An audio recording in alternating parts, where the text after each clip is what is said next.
Now entering Nerdist.com. Matt and Matt. James Bonding Podcast. Myra, Gorley, Myra. James Bonding Podcast. It's the James Bonding Podcast. It's the James Bonding Podcast. It's the James Bonding Podcast. It's the James Bonding Podcast. It's the James Bonding Podcast with Matthews, Myra, and Gorley. Matthews, Gorley, and Myra, podcast of James Bond. Matthews, Gorley, and Myra, podcast of James Bond. James Bonding Podcast, James Bonding Podcast, James Bonding Podcast, James Bonding Podcast. Matt and James Bonding Podcast. What? How do we do this? Who are you? Who are you? What is this place? Why is there a microphone in front of me? This is the one where we talk about Doctor Who? I think... Who? Dr. Hooning. Uh-huh. With Matt and Matt. Okay. Let's do it weekly. Oh, great. That's never going to happen. Guys, welcome back to James Bonding. We've taken a long hiatus, you know. Let's think of it as our time on the island. That's right. We just drank ourselves into a fear. We had CG scorpions on our hands. Yeah. Remember when Bond was in a North Korean prison? Doug went to Earwolf. Oh, no. Continue. I do remember when he went to a North Korean. I'm gonna text Doug and let him know. Meltdown. Well, you know what we're going to do? We're here to talk about Moonraker, but Yeah. we're going to use the first portion of this as an emergency To mission discuss, briefing prologue to discuss the Spectre teaser trailer. So, let's begin. Minute and 36 seconds of pure gold. I was intrigued by the fact that there's no action in this thing. Well, listen, I think they're just saving the big action set pieces. We didn't even see Mexico. We didn't even see, because that's being shot right now, I think. Yeah. We didn't see the Bond girl. Well, we saw blah blah blah blah. Maria Bellucci. There you go. Is that right? Yeah. Yep. But I didn't mind that we didn't see action. We get to see some Mr. White. It's got shades of the Very Quantum excited. teaser. Do you remember? Because that was a voiceover of Mr. Yes. White going, I was always very curious to see who you are and who Vesper was going to have you be or whatever. All right. What did you think? What are your Here's initial a thoughts? couple thoughts. I'm very excited. Excited about it. It's the first time I've been excited about this movie. Oh, very good. I mean, I've been excited, but this I was feel the like one that we did an kicked it hour in. and a half talking about a 10-minute press conference, so I feel like we were excited then. We were, but I don't know. I'm like cautiously optimistic, but I haven't been like, here we go, I'm ready. And then I saw this teaser, and I did get very excited. I got some good chills. Well, it's interesting because I'll tell you a couple things. I'm a little weary of this teaser. In what way? I feel Weary or wary? You're tired or suspicious? wary. Okay. Sorry, Boston. I thought you meant Wicked like you wary. watched it a bunch of I'm times. so sleepy from watching it so much. I think that I'm a little worried about the forced super continuity that's happening. Yeah, I get you. Do you know what I mean? I'm with you. I'm hoping that's just a little thing to kick off on, and then we hope don't need so. to go back. I really hope so because it really I was just my first thought when I saw MI6 was like, oh, they didn't fix the fucking building yet. Well, does that mean it's a direct continuation? Or Yes, they're just... that's what it means to me. Yeah. To me, it means it happens minutes after Skyfall wraps up. And we're very likely not getting just Bond on a mission in a movie. I don't know. Because I it don't know. seems Again, connected this to is his a teaser. past. He This has is a a secret. teaser. Who does he trust? What is his secret, though? Is it that he has a brother we don't know about? Is it that his parents watched after this weird Austrian guy for a little while? Like, what is it? I know a little something from the books. I don't know if I should say that because it's a little bit of a it's spoiler. in the books. Go for it. Okay, well, Hans Oberhauser was his guardian after his parents died. Mm-hmm. But in the books, there's not another kid. Right. But I'm inferring from the trailer that that's Christoph Waltz. I don't have any kind You're of spoiler. inferring that he is Hans. No, he's the other kid. Hans Oberhauser was his benevolent guardian that took care of him after the fact. And that's covered in the Octopussy short story. Mm-hmm. And I think they're adding this foster brother or whatever sibling thing. Why? That's let me ask speculation. You, let me I ask won't you this: spoil why anything. would they, in the continuity established by Skiffle, Why would they have? Why would there be a photo of this Guardian in Skyfall? Because in I think Scotland? after his parents grew, So Hans were comes killed, in and is well, like, I think he "I'm your didn't new live in dad Skyfall now?" anymore. Well, then why is there a picture there? Well, I'm sure he went back, and that's where the I don't family think he went back. Wow, I was not prepared to defend the scrutiny. But I'm liking the cinematography. The Aston Martin sounds great. Did you hear that rev right up? Yeah, Oh, the cinematography looks really good. It looks beautiful. I think it does. looks beautiful. I was going to try it down. I mean, maybe even can't the really like argue with that. the composition as well, just the rhythm, like just the shots of the zoom ins on the floating in on his own little boat into the Austrian Alps. Well, you asked for it. Now you're getting it. We're gonna do a we're gonna do a live read / look at the trailer while we talk about it. Because maybe you'll have the same impression I did that Mr. White calls James Bond the C word, and it took me a second that he says kite. Katie, do I have volume up on the auxiliary here so I can play this? Thank you very much. Let's go to videos. Let's go. Are we stopping and starting? We are going to stop and start. Yeah. Okay. What do you want to do? Stop Yeah, and let's start? do that. That sounds good because everybody's seen this. I'm going to go Look, to we know our audience. 007.com, your source for all your James Bond news. Whoops. I didn't meant to do that. Oh, God. Guys, I used to be better with computers. Okay, here we go. Your first look at Spectre. Watch the teaser trailer. Let's bring this volume up. A lot of people don't like that teaser poster. I like it. I Just love it. him in Are a you kidding me? turtleneck. Come on. That's my background. See that? Oh, it is. Yeah. Sorry. Here we go. Okay, it's an MGM picture. Done. The screech of high strings. All right, already we're opening up. We're 7 seconds in, 007 seconds in, and we're seeing MI6 with what looks like far more damage. I was just saying that because I than watched would have been Skyfall the caused. other Yeah. night, and I'm like, not that much of it blows up. Far more damage than would have been caused by M's computer blowing everything up. Forensics finally released this. What is it? Personal effects they recovered from Skyfall. Okay, pause there. All right. Here's why I also think this is super right after Skyfall. His apartment hasn't been decorated yet. You could make the He case. got all his stuff out of storage, and it's sitting in there. All credit to Phil Noble Jr. on the Badass Digest, who makes the case that he is the type of bachelor Bond that may never get to that sort of thing, and probably eternally lives in that until he finds himself someone that can clean that place up. Disagree. You think I think he's the type of Bond that would have a espresso machine before anybody else. That might confuse M. But he does strike me as the type that would make sure his external appearance is sharp, but when he gets home, he doesn't really care. I don't imagine Daniel Craig's Bond interior decorating. I imagine Daniel Craig's Bond taking a day and hanging stuff. Look at those. He's got they're ready to go. They're where he wants them. Yeah. Well, you may be right, but I could see that he's been All there right. a while, too. Also, love the hardwood. Dark hardwood floors. Yeah, rough. You've got a secret. Okay, here we go. We have Order of Temporary Guardianship for James Bond, 12 years old. This is his 12-year-old file. This is from when he was 12 years old. It says that it happened in 1981, which is really pushing the timeline up. Yeah. Because that would have been, what, 1930? Maybe even...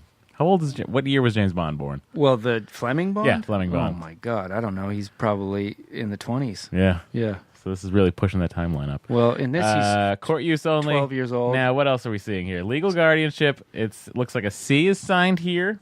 That's his aunt. Okay, and we have a picture, poorly done picture. This doesn't look like a photograph. It looks more like a colored pencil sketch. The photoshopping is why is movies never? And also, here's my question: this photo taken in the early '80s. Why is it going to have a weird border like that? This is bothering me a little. Well, it is the Alps. Let's a bunch of old continue. cameras. Come on. Something you can't tell anyone. All right, here's a better close-up of what looks like A young Daniel Craig That does and look Jeff like a young Daniels. Daniel Craig, and yeah, I'm gonna get Jeff Daniels. That's exactly what that looks like. Because you don't trust anyone. So pause. Yeah. What's the secret that he has a brother and he can't trust? Does he know his brother might be Blofeld? This is what I'm inferring. Again, I'm not. Oh, I spoiling see what you're anything. saying. I and like that. And please don't send us spoilers. Anything. Yeah. Do not. We're only looking at officially sanctioned. Do not send us spoilers. This is all speculation. This is the speculation. Spectralation. No, please, nothing that isn't Eon sanctioned. I don't want to know. Only things that come from 007.com. Yeah. Thank you. All right, beautiful shot of him on a Floating boat in the middle of nowhere. One-man just motor going dinghy. out. Yeah. Mm-hmm. Look at that. I always knew look death who's would back. wear a familiar face, but not yours. Okay. That was obviously Mr. White. We know that because we've watched this. If you're watching it, you don't know that. But here he is, what looks like he's at a funeral. Mm-hmm. Monica Bellucci is mourning someone. She's lost someone, we presume. I was at a meeting recently and your name came up. Did you hear that? That's the Aston Martin DB10. I'm flattered London is still talking about me. And now we got some secret society thing he's Okay, walking look at through. this coat. It's a great coat. I'm guessing Tom Ford. I don't know for sure. We'll find out. It wasn't MI6. Okay, so I was at a meeting. People were talking about you. Yeah. So I'm assuming he's at the meeting that we see very shortly in the trailer. I wager Spectre. not. Okay. I wager that he's at some action set piece and he kills whoever Monica Bellucci is. Well, maybe not that, but he kills someone and gets that ring, and he's doing his subtle Bond way of saying, like, I killed somebody who then told me where you were. I disagree. He's hunting Mr. White Here's down. what I think. Okay. I think he was able somehow to sneak into that Spectre meeting where he shows up and Christoph Waltz is like, hello. I think he snuck so into that. soon, and then he just walks out of there with a ring? I think he snuck into that. I think that was where they were talking about Mr. White. I think him killing someone and getting that ring happened after. I think we can both be right. But I think he's actually talking about a meeting. I think he's talking about the meeting we see. Anyway, he puts it down on the chessboard. You see, but it is not. It appears to not be. It's on the white side. Now, I don't know what that means. That Well, could he mean puts it in a anything. place in checkers where you'd normally say, "King me." Yep. Interesting. Yeah. You're a kite And right there, dancing in a hurricane, try that Mr. again. Bond. You tell me you don't think he's going to say something I different? always thought he said kite. But now hear it my way. I tried. You didn't hear it? I think you're racist. Try it again. All right, here we go. Play it again. Dancing in a hurricane, Mr. Bond. You're a kite dancing in a hurricane, Mr. Bond. And his eyes all fucked up. His eyes are all fucked up. Maybe he got glaucoma. I don't know how the health of that actor is, but he looks very old. Yeah. But then again, you think about it. Casino Royale was 10 years ago. Yeah. Oh, he looks good. Yeah. He looks better in this than he does in Skyfall. Yeah, because he's not all haggard. But I was wondering how much of that was makeup, and now I see that probably a lot of it was. Welcome, This, all right, pause. Okay. The little The xylophone little xylophone chime of the James Bond theme. It's preceded by one of those trailer tropes that drives me crazy, and Which they do is? it subtly here, but they do it. That descending boo bass thing, like that's for your Furious 7 movies, not for your Bond movies. And then the little xylophone thing feels a little like that eerie thing they put in. Like I half expected a kid's voice, like in the new Avengers trailer, to go like. You hear that it was Da, da, da, da, da, got no strings. da. Yeah, but you hear, it's the James Bond. I know. I part of me loves it. I like, But part of me feels it's a I think little The franchise has a long tradition of shoving the James Bond theme across many different atmospheric instruments. It's not the Bond theme that bothers me. It's the placement of it? No, it's just the like. Here we go with a like eerie sort of chilling thing that feels a little overused. Well, I think you feel overused right now. All right, that's fair. Look, I love this thing. Don't get me wrong. I really like this teaser. All right. It's been a long time. And now when I hear it, I'm liking it. Here we are. Mr. Bond, your delicious milk. Now, what can we gather from this that we're seeing? He doesn't have a face. Doesn't have a face. He probably won't have a face. He's like that guy in Saving Private Ryan in the opening scene that just gets his face off. Nice.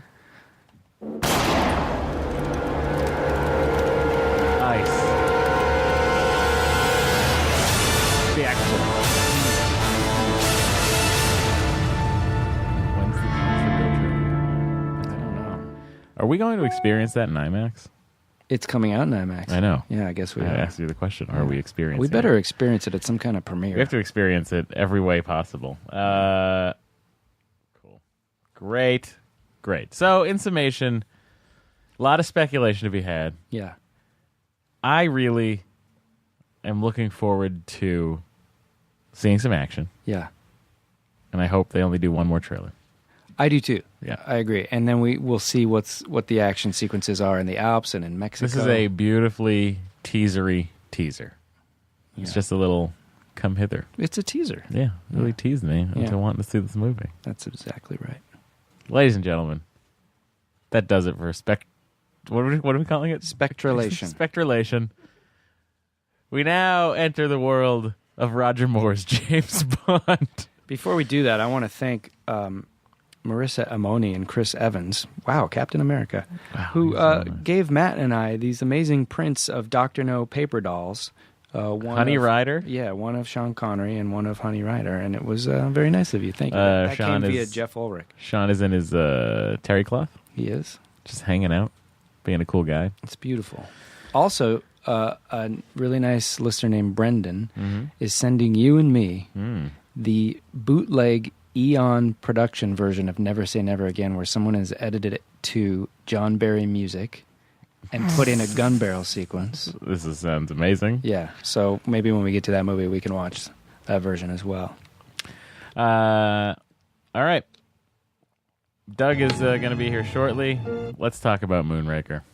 Or should we wait for Doug? No, let's he'll go, be because here I in a minute. unfortunately... You have a heart out. Yeah. He'll join in, naturally. Moonraker is Roger Moore's 95th entry into the James Bond franchise. That's right. That's right. Coming hot off the heels of The Spy Who Loved Me. Another Lewis Gilbert joint who Yes. starts the movie in exactly the same way. This, I was just saying to Matt before we started recording that it really felt like they had completely checked out and run out of ideas.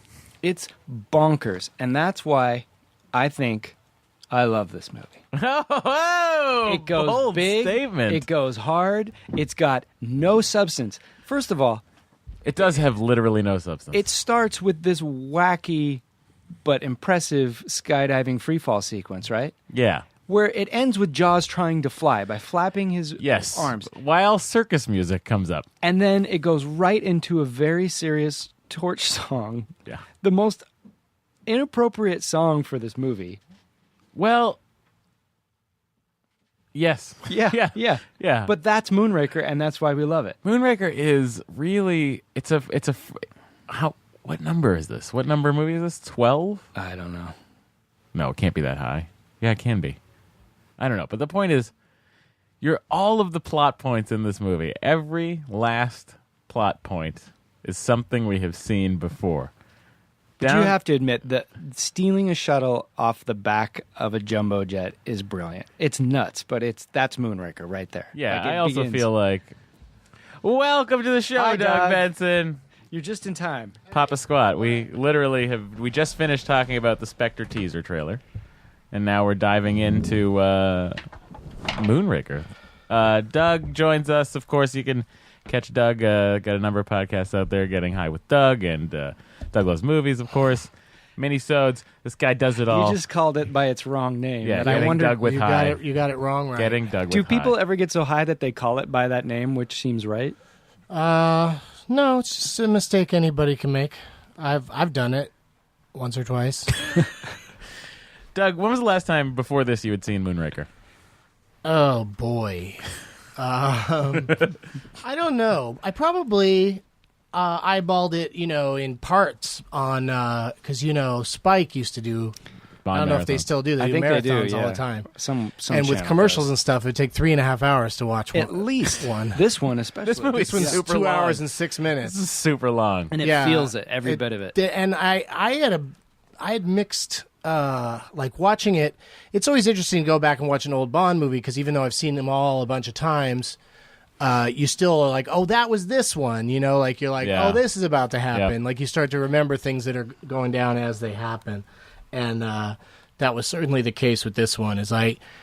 Even as a young person, the first time I saw it, I had some pretty massive issues with it. Well, I mean, let's just get into And it. everybody knew that Star Wars had happened. Yes. Yeah. And Star Wars, It happened all over this movie. James Bond just decided to compete. I even think, and I might be wrong, but I think at the end of Spy Who Loved Me, it said James Bond will return in For Your Eyes Only. Yes. That's right. And then they jumped all over Moonraker Yeah. when they decided it had to have a space element and people shooting lasers. and the exact plot of the movie that we had just seen, The Spy Who Loved Me. And the lasers sound like someone's like squirting yogurt out of a tube or something like that. The lasers are so ridiculous. Well, yeah, let's talk about it. So, Okay. So I'm all in because it's so bonkers. I can't enjoy this movie more because I don't know what's happening. I what like they're it to doing. a point. It does so many I find it so tonally. entertaining. It does so much. It's maybe my second or third favorite Roger Moore. Yeah. It's the first one where, and I get what you're saying about tonally, it's the first one where there's just way too many kind of wacky moments. Yes. Yeah. There's there was certain wacky there's the sheriff, the crazy sheriff character in Live and Let Die that was just a ripoff of Jackie Gleason from Smokey and the Bandit. Sure. That was the first step. Yeah. But changing Jaws from probably the top two villains in the history of the franchise to the single worst one Yes. in one Into movie. a fun-loving guy. Because I have an interesting thing I want to put out. What do you think is the wackiest moment in this film? Is it either Jaws is coming out of the rubble or when he's flapping his arms flying down? What are you talking about? The wackiest moment in It's this not movie. even Jaws. Pigeon double the take. pigeon Okay, double yes, double take. Granted. Yes. So now put pigeon double take up to the scene where Corrine is chased by Doberman Pinschers through this beautifully shot woodscape. It looks with like a this haunting 70s horror music. movie. Those two are in the same movie. Yeah, that's It's a insane. really strange death for like he's always getting every woman killed in his wake, but never like in a way that seems like it's going to be like physical torture, And horrific, like torn yeah, apart yes. by Right. dogs. Yeah, and she looks generally frightened, and it's weird. And it's shot like you can tell they brought in fog into the forest. know, Like it's they put the fog beautiful, machines though. And out. like it's the gorgeous. tracking Her outfit Yeah. was sexy. Yep. She looked good It running was in it. really, it was really beautifully done. But having just come off the heels of everything with Jaws, Yeah. Well, okay, so here's the plot of this movie. The beginning scene, Yes. Yeah. The space shuttle, which they have to outdo themselves every time, is what they used to do. Now I don't know what they're doing. Who knows? Now they're just it's a scene before the credits. This one. Here's the thing. So this one has something to do with the plot of the movie, which is newish, sort of. But not for all of Lewis Gilbert's films. They Right. all start each of with his start a vehicle with being a stolen. vehicle being stolen, usually by another vehicle. And 2 out of 3 is about a master race. Yes. Yeah. Yeah. I was saying. And that was the film just prior to this. Yeah, this literally is no new ideas in this movie. No. Zero bigger. new ideas. Just Don't give me instead newer, of give me underwater, bigger. we Yeah. go up into space. Yeah. So they steal the space shuttle off. And every time he confronts Jaws, it ends with Jaws making a face like "Oh no!" and then brushing himself off and moving on. Yeah, everyone's gonna be fine. I also love the line at the end. They're 100 miles from Earth. They'll be fine. Yeah. It's just Yeah, ridiculous. they had to throw that in because Yeah, it kind of read like they were just going to go die alone together in space. It would have been better. Because also that girl that's in the pre-credit sequence Yeah. that he's messing around with before the whole free fall sequence. Yeah. They show her putting on a sky or a parachute, but you never see her leave the plane. Right. I don't know what happens to her. But It doesn't matter. She just decides to leave later because also doesn't Jaws just suddenly pop up out of nowhere? Sure Like where does. was he Sure hiding? does. How come James Bond didn't know Jaws was on the plane? I also like that you can make a plane go haywire by breaking the speedometer. He just shoots the speedometer and the plane goes nuts. yeah. Okay, so they steal a space shuttle, 2 mimes, I think. They didn't say any words. I assume they were mimes. Right. They look real sneaky. Yeah, very French looking. Very French, very sneaky. So they get up there, they steal the space shuttle off the top of 747. The actual space shuttle had not been made yet. Revealed. Yeah. Yeah. But So- they let the producers go in and check it out Mm-hmm. because I think by then the shuttle was supposed to be revealed and it would have been this big co-celebration. Of, Yeah. Look, we're all doing it. And then I think it was delayed. So they got a scoop. They got a hell of a scoop. They got a hell of a scoop with the space shuttle. So the space shuttle gets stolen, and then all the British people are like, "Well, we're super embarrassed by this. It was in our charge, and we lost it. So Yeah. James, why don't you go find it?" Done. Before you find it, James, Let me give you the most ridiculous gadget in the history of gadgets. A wrist dart gun. Yeah, but he uses it twice. He does use it twice. That's Wait, big. this scene's after the credits, though? Right after I skipped the entire jumping out of the plane. Yeah. I skipped one of the great stunts. I was like, the what's opening happening here? song. I thought The we were song. gonna, Yeah. Oh, would you like to? Let's hear a little of Shirley Bassey singing the. All right, because I have some things to say about that. I think it's the least appropriate song for a Bond movie, considering the movie itself. Does it go? Well, let's right- go all the way back to this. Let's go Okay. back to when they jump out. It's the classic jumping out of planes without parachute kind of situation. This dude punches him in the stomach and then throws him out of the plane.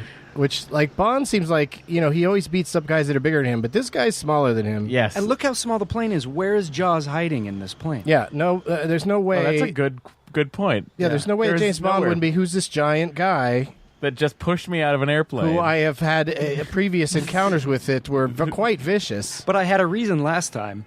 Because in the last movie, in Spy Who Loved Me, Jaws would actually really bite a lot of necks with those vicious teeth, right? Yeah, Like, and he he would just almost- kill people that way. He almost does it in this movie, but then Then he decides gets to distracted celebrate. by Mardi Gras. But this move right here, Yeah. first of all, that's a great double for Roger Moore. There's Yep. very few process shots in this sequence that look shitty. So for when this movie came out, this is a pretty amazing sequence because It they had to still do a is. lot of real diving. You had to do a lot of real ass munching right there. Yep.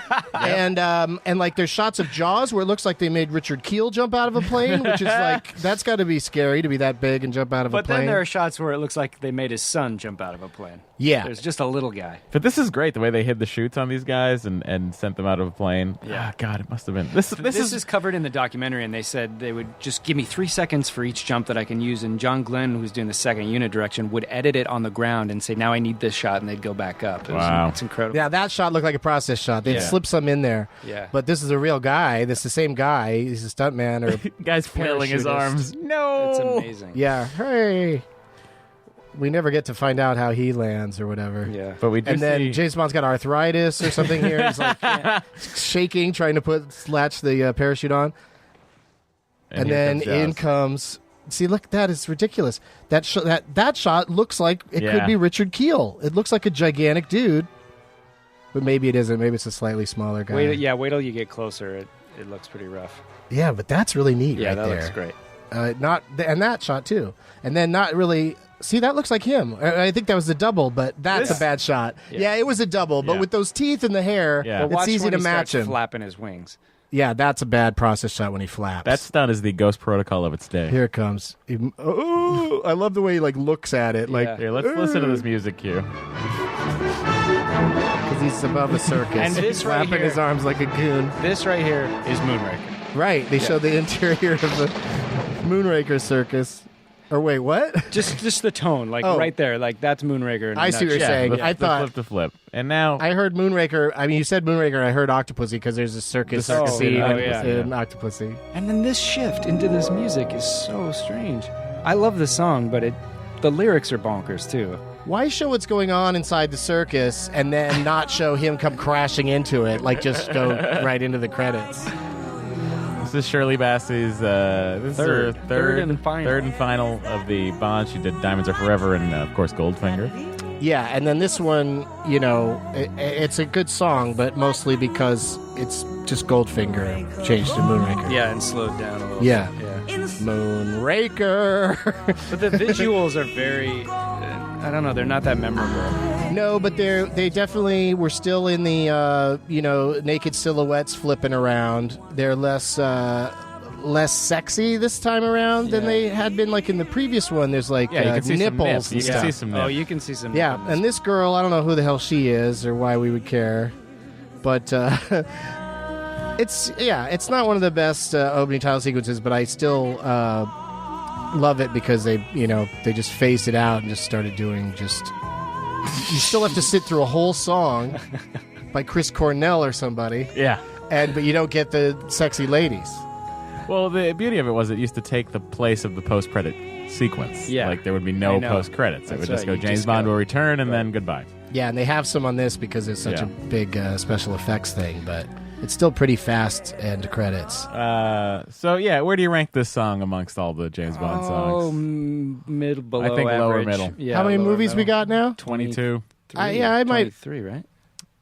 Is it 23? Isn't Skyfall 22, 23? Yeah, Am I- 23. Holy shit, yeah. I dislike so many of the theme songs that this You're one gonna might put be this in my one top bumps 10. Oh, wow. Wow. Good job. It might be. It might be like Speaking of 9 or 10. Credits. This is the last film of Ken Adam and Bernard Lee. And Bernard Lee is M. Two huge staples of the Bond franchise. But also, I gone. think Bernard Lee probably has the most to do in this movie. Yeah, but we see him it the feels most a times. bit of a struggle for him. And John Glenn directed this one. No. Second I mean, unit. did the editing Yeah. and then went on to direct a lot of Yeah. them. Yes. Yeah, the next one, right? Yeah, For Your Eyes Only. He starts, And then he did a few of them. yeah, he Yep. did all the way through Dalton. through Dalton. Yep. License to Kill was his fault too. Yeah. He's kind of put a dull edge on the series. So let's. I like to play whenever James gets a gadget from Q. So let's. This one really plays out in an interesting way. This gadget, they always come in handy. Whatever gadget he gives Situation them. is critical. We've got to find that shuttle. Yes, sir. That's all, gentlemen. Just a minute, 007. I've got something for you. 007. Roll up your right sleeve, will you? He has a weird line reading in this It's too. so big. This is now being issued as standard equipment. Yeah, he just Strapped slips on it your on wrist. like he knows how to wear these, and just pull the sleeve right over it. No problem. It's activated by nerve impulses from the wrist muscles. That Like can't this? make a mistake. Oh, thank you. What is that even?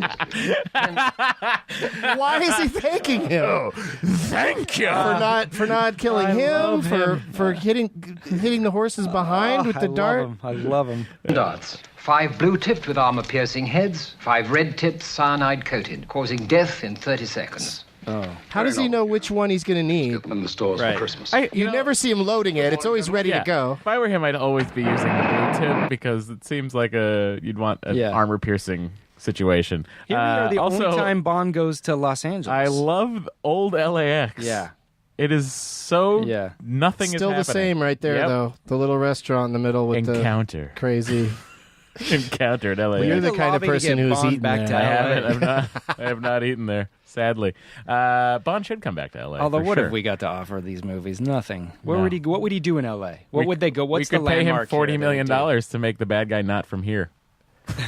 What would he? I mean, seriously, what would be the thing that they would use in L.A.? The Hollywood sign. They could fight on the Hollywood sign. Yeah. Has anyone done that? What? Fought on the Hollywood sign? Oh, fought on it? I don't think kinda so, do but something there's with been. Rocketeer where they blow up the land. part Yeah, of and they it, knock the LAND off Yeah. in 1941. Yep. But in that scene, though, Q says the expression "fine tooth comb," and he says we went over it with the fine tooth comb. Yes, I got that. And it's like, couldn't you do another take and have him say it like how the expression is supposed to be said? Oh, that's like every time you get a close up on his hands and they're Fine tooth shaking. comb. You know, it's just- Oh. I think you get what you get with Q. and I that's- think, yeah, Desmond Llewellyn just reads whatever's in front of him. But in my imagination, they do say that to him, and he goes, "Yes, got it," and then he does it exactly the same. Yeah, that Yeah. happens a lot. That's I've witnessed that with actors that I've been in a situation to watch do a lot of takes. Yeah, When they try to tooth tell comb. somebody, because you can't give them a line reading, Right. So, No. but you can't. How do you explain? Well, you're just saying it. You're just putting the emphasis in the wrong they have emphasis deafness. spot. Yeah. So so now Bond has to go to Drax. Drax in the world of James Bond is the person who builds all the space shuttles. And this is one of the only two things that they take from the novel: the villain's name, and then that thing at the end where they're like locked in the thrust area of the shuttle. That's Yeah. it. Everything else is It's a hell of a way to go, though. yeah. He had to fly. So we end up at Versailles In L.A. in L.A., in which Southern California. he had built brick by brick. They shipped it over from Sure, France. sure. Is this the first one you think where every other quip is a complete clunker? Like, was it that bad in Spy Who Loved Me? Not this bad. No. I think they topped every Bond movie in every way. I'm surprised at the end the entire control room didn't react to Q saying he's preparing for re-entry. Yeah. Like I think they all should have thrown their heads in their hands. Right, and also they suddenly it cuts to a different angle in the shuttle, and then he reaches over and just turns it off, like the camera was right there the whole time. Also, they say in that they have onboard TV screens, not explaining that a screen is not a camera. But I love the quip, "See that some harm comes to him." Oh, that is good. I love That is good. What do you think of Drax as a villain? He's dry, but I like him. He's dry and boring, Yeah. but he does have a few good lines, like, I'll put you out of my misery. Yes, that's It's his probably other the good first time that's ever been said. Yeah. And, and He's and a master of the reversal of a phrase. That's his real villain talent. But he's such a boring guy that when he dies, it's not fun or funny or exciting. He just sort of goes away. Yeah, but he also goes away comically. Yeah. Just sort of floats off into space. It'd probably bump into Sandy Bullock. This movie made me realize that the movie Munich has a strange Bond connection because Daniel Craig is in it. Yeah. Lonsdale's in it, and so is that Matthew Almaric, the villain in Quantum, who plays the son of Michael Lonsdale. And it's just this, everybody's... That's the worst villain death in all of James Bond history is American... Or they just leave him in behind. Quantum, where they leave him, he has to drink motor oil. You think that's the worst? I like that a lot. Why? I like that because it just... so gross. It's just so brutal. Yeah. It's just so It is brutal. It's very brutal. And James, by that point, has had enough of everything. So he's just like, fuck it. Yeah, Here. but he's already been, I mean, I guess he's a kind of a new, hasn't been through all the adventures of Sean Connery and Roger Moore, but it is amazing, and it happens in this movie too, how he just gets people killed. Yeah. Yeah. He has a license to kill and get people killed. Yeah, collateral damage Like is not huge even, in this movie. when he watches those two, well, anyway, we'll get to it. yeah. What is the head peeking? Yeah, he's just peeking at, he's like, peekaboo, you're dying. Did I do that? Let's hear Drax. Loss of my space shuttle. How would Oscar Wilde have put it? To lose one aircraft may be regarded as a misfortune. To lose two seems like carelessness. Now, how much was that a paraphrasing of something Oscar Wilde said? I don't know. Would he have said something about losing aircraft? That guy's an expert at what Oscar Wilde would say in any modern situation. Yeah. But here's what I love about this guy, Michael Lonsdale. Apology will be made to the American government. He looks like giant Peter Dinklage.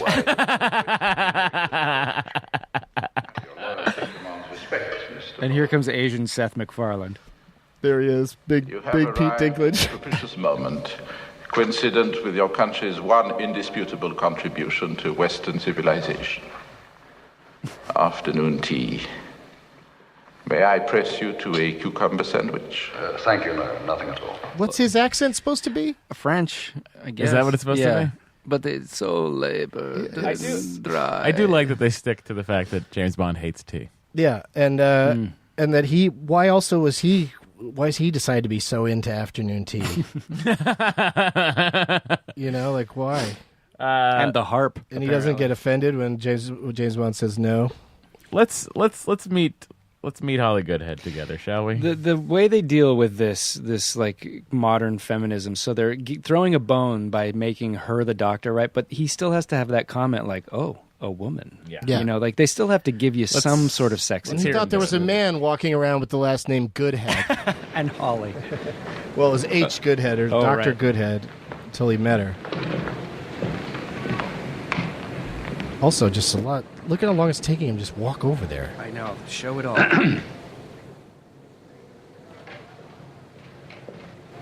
She's taking a while to walk too. Yeah. He's such Can a I help know-it-all jerk to her. Yes, my name is Bond. James Bond. I'm looking for Dr. Goodhead. You just found her. Your powers of observation do you credit, Mr. Bond? Energy. James. To my friends. Holly Goodhead. Are you training to be an To astronaut? my very close friends. I'm fully trained. On loan from NASA, the Space How much room Administration. tone you can hear in this scene The because there's so Space many Administration. spaces between them. Like they're also in a large cavernous set. She just lacks a lot of I think energy. she's hard. She to has no she chemistry has a with hard him time whatsoever. remembering. You saw Broadcast News, right? Yeah. She was the reporter that William Hurt was threatening to have a thing with, and Holly Hunter made sure she got assigned in Siberia or something. Right, that's right. They show a scene of her just standing there in a parka doing a live spot. So now, my point is, she's a sexy woman, right? She's gorgeous, but she has no chemistry. It feels like she has no chemistry with Roger Moore whatsoever. But when did they? When maybe when Jane did Seymour? Maybe. Yeah, I was just gonna say that. Yeah. Is that for sure? But they're all going to have tough chemistry with a guy who's 20 years older than them. And that's why maybe Maude Adams does a little, because she's a little bit more mature. Yeah, I think there's chemistry in Octopussy. Yeah. For sure. Yeah, because that's like they're both They're almost the same age, octogenarians. yeah. Octogenarian They're both pussy. octopussians. Octogenarian. So this movie, what year is? We're an 79. all-time high. That's the worst James Bond song. You got to at least call the song the name of the movie. You can't say it's called an all-time high from Octopussy. What do they and do? also, singing Octopussy over and over again would have been awesome. On Her Majesty's Secret Service. Instrumental. Thunderball was going to be. It was going to be Mr. Kiss Kiss Bang Bang. Yeah, and then You Know My Name. what's the You Only Live Twice is, of course, yeah. You Know My Name is such a terrible song. Thunderball. That's up there. That's one of the Tom best Jones. ones. Rocking. You Only Live Twice is a good Die one. Another Day, Tomorrow Never Dies. I think they all, for the most part, yeah. I Living think they Daylights. Yes, well, that's... View to a Kill, obviously. Living Daylights is Aha, right? Mhm. And then Duran Duran. Quantum of does- Solace is Madonna was... another what way was to go. World Was Not Enough? Who did that? that was Shirley Manson of Garbage. Oh, right. Yeah. Well, that's not a bad one. No, that's not a bad one at all. Quantum of Solace is Jack White and Alicia Keys. Yeah. Oh. Not a favorite of mine. No. And But Chris Cornell was Casino Royale. Yep. Yeah. But that was called something else, too. You Know My Name. That was called You Know My Name, yeah. Which I like the title of that one. It's Well, we kinda- did. We all At knew least his name. it still applies to James Bond. Yeah. All-time high. What the... All-time high. We'll take Rita on Coolidge, the is that who that was? world and Yes. win. Wow, Doug, bringing it. So, of course, there's a centrifuge at this astronaut Sure. training facility at the place they build the space shuttle. For some reason, that exists there. And James Bond gets strapped in by Holly Goodhead. This scene is so ridiculous. Why don't play it while we talk over it? Because Do you want the whole part where she's explaining to him the different levels of G-force? No. Just go into it, because even just the turning takes It's the forever. same thing they use in Spies Like Us with Chevy Chase and Dan Aykroyd that makes them make Oh, really yeah. funny faces. You want some coffee? Yeah, but James Bond, you don't want to see him making a funny face, No. and also you don't want to see him he looks like he's an old man having a heart attack or Yeah. something. I think it's also, I feel like this is the most danger you ever really see James Bond in. This is as close as he's ever come to dying, Yeah. other than when he dies in Casino Yes, Royale. He gets correct. resuscitated. Correct. But check this out. Also, they have to do that thing where they undercrank the film to make it look like it's going faster than it is. Like, Which they also do when the dogs eat the steak finally. I mean, if nobody's in the thing, why can't they just make it go really fast? Put a dummy in it, make it go really fast, and film that. But instead, they've got this sped up camera work. And then, I wonder if you're going to say the same thing I'm going to say. where is Holly in comparison to where Chang is? Like, why would she be nowhere near the guy who could just she had to go crank it back up? to the office to had- answer a phone Yes. call from Drax. Watch when this fails, how disappointed the Asian guy is. I really feel like he's heartbroken. Well, yeah, because he's killing this dude right now. That's the Yeah. plan. And the way he just keeps apping it up slowly, like, Yeah, just hit it. Why, just do it, man. Finish him off. I think he's just having some fun. He really is. That's why I get so disappointed, because he really put his heart in this. I love the G-force meter. Yeah. So now it's going faster than Look it at- should be allowed to go. Loving it. Like, that's the other thing. Why make it go so fast that it would kill somebody? Why make that an It's at option? 12 Gs. I read up, someone has gone like 46 Gs before. Oh my god. And his name is Flatface. You read up on that? I did. Dick I was Tracy villain. Because I thought for sure they way exceeded the real thing. But That shot of Roger Moore just being like, I love him. I do like him remembering. watch Like, the Asian guy. Yeah, I love the way they do a quick shot of him shooting it off in front of Q Watch. to remind you. Oh. Oh, that was disappointing. But then also, why doesn't he just wait for him to get out and just kill him Yeah. as he steps out of the thing? It has to look like an accident. Right. Well, Drax gets a fun line later about how James Bond keeps avoiding all his fun methods of killing him. Yeah. So at least he kind of owns up to it. Let's hear what Holly has to say. You turn up I don't know with what the could have inevitability of a bad season. Yeah, she doesn't even. Something must have gone wrong with the controls. Yeah, You seem pretty concerned. yeah. Must have been human error. So James, of course, now has. Oh wait, to... one more thing Yeah. now. Like I said earlier, wouldn't it be funny if he just shot a poison dart into that thing instead of the bullet that goes through armor? He had the right one loaded and ready to go. Or is it different sides of the wrist is a different one or something? No. It's just one barrel. He just had the right So one ready he to just go. happened to be lucky on was that like, one. And we'll listen, see how he fares with it again For later. this, I'll need armor piercing. Maybe that's why when he's fighting hand to hand with Jaws, he doesn't just shoot him with a poison arrow because right. he's only got a armor piercing bullet you'd loaded still up, but want that's that. not going to kill Jaws. Yeah, you don't want to do that.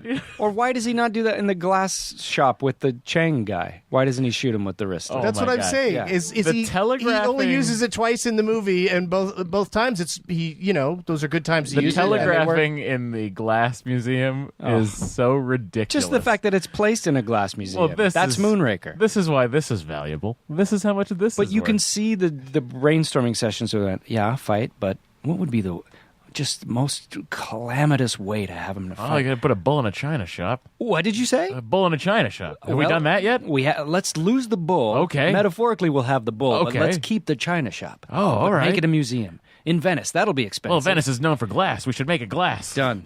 Budget it. It'll cost $45. Spared no expense. So James, of course, he needs some information. So he has to go to the one woman he's been alone with besides Holly Goodhead, and that is helicopter pilot extraordinaire whose name I forget. Corinne. Corinne something, and that's the actress's name too. So Yeah. that probably made it easier on everybody. Because the James Bond movies have a tendency to hire people that are not speaking in their native language, and And then get are dubbed. terrible at acting because of it. They truly only What go do on you look. want from me, Mr. Bond? Fine tooth comb? Oh, that was his native language. You should have known that one. So I don't know if anything's really pertinent here for us to be playing. I do love the pheasant hunting scene. Yeah, the killing the sniper. That's a cute is good. sequence. I really do like him killing the sniper. They do feature these You like missed these girls Didon? and then the other two girls when he meets Drax. And are they just trying to think set them he's up for when you always- see them later? Yeah, I think they're always just like, look at all these beautiful specimens of culture he's assembled Aren't around you him. figuring it out Yeah. that he's got all these hot girls that are all varieties of and lady. one weird one that'll hook up with Jaws. But doesn't he? That's the other thing too. How does she end up on the space station with Jaws In one of those outfits with all the other girls. Right, Everybody because gets a plus one. Because he just meets her at the gondola. Yeah, right? maybe he just like we don't get to see the scene where he talks Drax into I'll kill James Bond for you, but my girl has to come. Listen, she needs to come, and I need a jumpsuit her size. And me, I don't need a jumpsuit. I'm just gonna wear my Jaws suit. But yeah, this is fun that there's a guy trying to shoot him from up in the tree. Yeah, this is great. I doubt if I'm in your class. Oh, you're too modest, Mr. Bond. I love this. Old guy in a tree. It would have been more fun if you'd never seen the Over guy there. in the tree. Yeah. And then that would be the reveal, but it's still pretty funny. Ow! You missed, Mr. Bond. Did I? And then that expression on his face, Drax, is so funny. He just has to be like, I failed in trying to kill you. Now what's going to happen? I need to get another shipment of Acme And they're products. so in. polite. They should, in any other movie, these two would start fighting each other yeah. right there and then. Yeah. Like, we want to kill Or each he'd other. use the gun in his hand. Yeah, that's But what I mean. obviously he has no issue with Bond being shot in a pheasant hunt, so why doesn't he just get one of his other guys go, okay, well, that didn't work. Shoot him right now. Let's Yeah. go. Yeah, it's very strange how he's Gentleman's just like, well, rules. that didn't work. We'll have to try again. Would you guys like to rules. Oh, yeah. Back to the comment on drawing the, board. But first, I'm going to kill the girl that... She really, it really is like her outfit's beautiful. Yeah. It looks like something from like an Amityville horror movie or something. I dare or say The she's Legacy. even braless. Yeah. It's I think really crazy. The majority of ladies in Bond movies are braless. They tend to walk around braless. Yeah. There's some really good Holly Goodhead side boob at one point. Mm-hmm. All Oh, Chang. Always standing by, ready to murder people. This music's beautiful.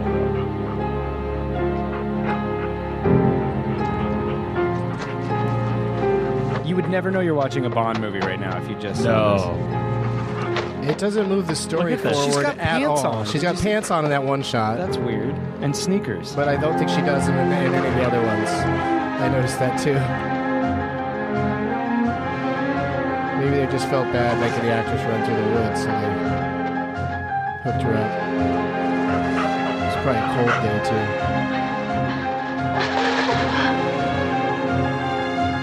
Boy, this goes on. But like, why does This goes on for a while. Show her running away and him letting the dogs go. The next scene. Yeah. You know what's going to happen. It's really strange. It's going on for this long. You just keep waiting for Bond to swoop in and help her. Maybe one of his darts. And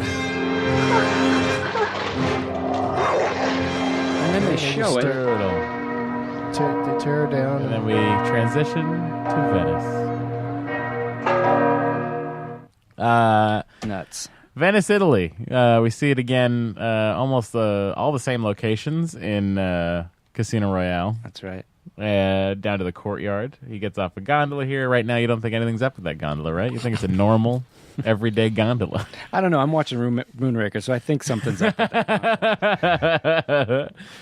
So James Bond, of course, photographed some blueprints for something, and the only thing on it was Veni glass. So he tracks it down to Venice, Italy, without the internet. Mm-hmm. I don't know how the fuck you do Well, that. he had a little logo, little business card. We got a girl, This girl is for receptionist sure in a dubbed. sexy outfit. Listen to her. She's dubbed by a woman twice her size. Please, go anywhere you wish. Also, the "please go anywhere you wish" in my glass shop, British tourist, seems strange. And then he just walks into the foundry where they're literally making the glass. Classic British euphemism. So let's This exquisite bowl was fashioned Hear this, about shall we? 1520, over 450 years ago. She's pretty cute too. If it ever came on the market, She does it a would weird certainly fetch a price in pause excess when of she 1 sees million Bond. American dollars. But if any of you are thinking of taking it, Because, there's a new person joining the group. now we have And here he's a very skulking early 17th century dish with an through a aquamarine vase. medallion. Over here, we have something very, very interesting. This glass-handled sword, Why? the only one of its kind in the world, For a reason. was owned by General That's the Minati pause in the you're late talking 18th about? century, It's weird. and is the work of Bruno. Because she'd normally say, "Sir, you're not with this group." Yeah. Or Sir, But can I then he help kept you? moving, Yeah. so what is she going to do? And this is in Casino Royale. Oh, that's that. Huh? Yeah. Oh, St. Mark's Square. Non credi che sia So this is after Space Odyssey, 2001. Oh, yeah. Yeah, 10 yeah. years. It's after a few great space movies. All right, so he runs into Holly Goodhead. This is this? No, it's not until the hotel room where he realizes she's CIA. Right.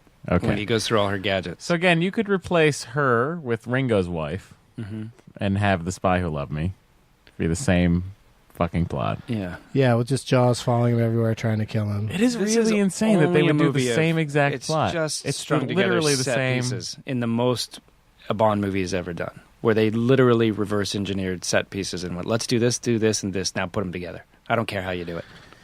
Make it about glass. Do you think the new one's gonna be like that at all? I don't know. They always tend to head that way. They always pick locations. Yeah. And then right around that. Yeah. But at least they've chosen the Alps this time. I think we need to. This is talk about hilarious. This scene. This is a few funny things happen here. So the length they will go to assassinate this guy with like a show. We're on the canals. I have to admire the villain's production value. With this funeral. Are you kidding me? I love that he has this pre-built coffin full of knives. Oh, initially when he flips it up and there's knives in the lid, you're like, okay, I can sort of buy that. But then when the other set of knives come up like a fan, it's super ridiculous. But they also had to know that that coffin wouldn't fit under some of the bridges. Yes. Yes. They had to have gotten that. They had to know that the bridges aren't all uniform and that, like, because even the guy rowing in the thing has to really duck to get under that thing. But you know what? He will not have his artistic vision squashed. So basically, for the listeners, it's a coffin on a boat just floating down the street, but then it opens like it's a haunted mansion or something, and there's not only knives inside for him to grab, but then this dazzling array of knives pops up. Like he's got so many knives he can throw. And then James Bond knifes the knife guy to death. Yeah, he's better at throwing knives. Yeah. The guy's about to throw another knife. Like, also, why did it take him so long to throw knife number 2? And how about a gun? How about a coffin gun? But then falling into the coffin, and then it closing shut on top of him is so funny. And now overcranked shot. Yeah. I love this part, by the way. I love that this gentleman, supposedly, by what we're seeing here as an audience, decides the best way to kill this guy that's over here is to shoot the hell out of that bridge. entire bridge. Because the bridge, all the bullets show up. It's like, if this was a car and a road, then all the bullets would hit the ground around the car. Yeah. You can't get anywhere near the person driving the vehicle. You don't want to do that. You don't want to do that. And then he looks, and that's the only reason they go, "Oh my god!" But he looks like, "Oh, what's that?" Yeah, he's really shocked that the coffin can't clear it. But also, who cares that the guy's dead inside that thing? And it just gets nudged off. It doesn't. Yeah. It's not spectacular. Yeah. Oh, I love it. And then now somebody's chasing him with an actual machine gun. Like, we want to try the subtle knife thing first. And hang back, machine gun this guys. is also the first of 2 boat chases in this movie. Right. So here's not the dumbest one. Well, and this is the This smoking, is so everybody. stupid. Everybody quit smoking. The guy sees a coffin floating in the river, and he's got to quit. He that throws out his second. cigarette. This is some wacky nicotine. But they're just about to follow that up with a guy do the same thing with booze. With wine. Yeah, it's the same exact gag where he looks at the bottle of wine like, what am I drinking? Because he sees a fucking weird-looking thing go by, but it's not. And also, but it's the same It's guy. a hovercraft. It's the same guy from The Spy Who Loved Me. This is Moonraker. It's the same guy that is on the beach watching the Lotus exit. This is hilarious when the guy's boat gets cut in half. Watch him still keep trying to row. I'll just row while I'm sinking. That'll work. And the couple on the other side don't even notice that the boat's been split in two. That's how romantic it is. They're too busy necking in Venice. Yeah. It doesn't how's smell like James a gonna get out of sewer. this? Oh, I don't know. The most ridiculous contraption of all time. The floating gondola that turns into a hovercraft. So we get an old man doing a double take with a cigarette, a man doing a double take with wine, and then the most famous double take of all time. Yeah. And I want to talk about this. But this boat, it just stuns everyone who sees it. Yep. That guy, sailor's shocked. The birds all fly out of the way. Guy looks at his wine. Two cameras. This is Bobby Moynihan Jr. or Senior. Then this guy painting, goes back to continue painting, didn't notice his shit was knocked away. There it is. All Pigeon triple take.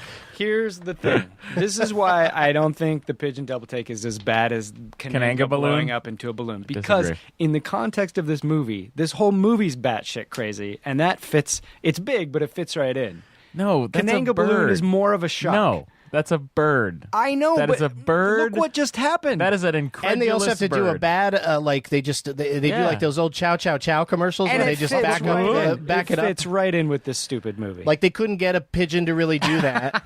I don't know, man. I don't think this is It's as big also a just leap so in this many, film. but there's every single person in this square needs to have a comedic reaction to him driving by on what looks like, oh look, it's a new kind of boat car. Yeah.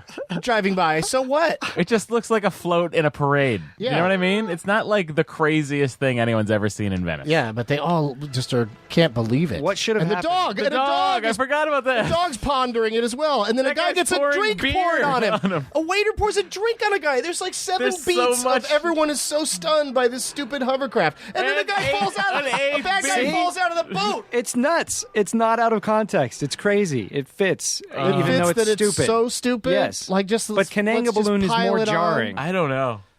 But I don't know. what- I like what they should a do? spectacular Yeah, I like villain a death. Will somebody please edit the pigeon double take into Kananga blowing into a balloon? I mean, Goldfinger got sucked out of a tiny hole. Yeah. Someone, one of our listeners, please, and if you do this, Matt and I will send you a T-shirt that we'll buy from somewhere. We'll just send you one of our pre-worn Yeah, T-shirts. we'll send you something. You guys got to if make do a it. T-shirt. I know. Yeah.